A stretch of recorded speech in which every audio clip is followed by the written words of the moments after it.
गार्गी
आपण आज आगळीवेगळी गुढी उभारलेली आहे. काय नेमकं नवीन वर्षाचा संकल्प करण्यात आला? संपूर्ण जिल्हावासियांना मराठी नववर्षाच्या व गुढीपाडव्याच्या खूप खूप शुभेच्छा देतो.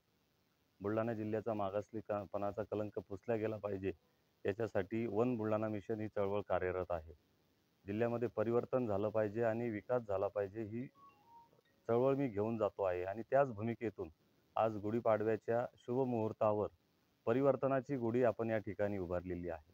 जिल्ह्याला मागासलेपणाचा कलंक आहे तो पुसला गेला पाहिजे आणि जिल्ह्यामध्ये राष्ट्रमाता जिजाऊ स्त्री शक्ती केंद्र, religious heritage corridor, global biodiversity park, स्पर्धा परीक्षा मार्गदर्शन केंद्र, प्रत्येक तालुक्यामध्ये MIDC, प्रत्येक तालुक्यामध्ये सुपर स्पेशालिटी हॉस्पिटल, पांधन रस्ते आणि माझ्या शेतकऱ्याच्या मालाला भाव मिळण्यासाठी योग्य ती धोरणे आखण्यासाठी संसदेमध्ये गेल्यावर त्या पद्धतीनं काम करणं असे अनेक विषय या ठिकाणी मी हाताळतो आहे आणि त्याच भूमिकेमधून हे परिवर्तन झालं तर मी जे आधी सांगितलं ते सर्व विषय निश्चितपणे मार्गी लागू शकतात आणि म्हणूनच ही परिवर्तनाची गुढी उभारलेली आहे.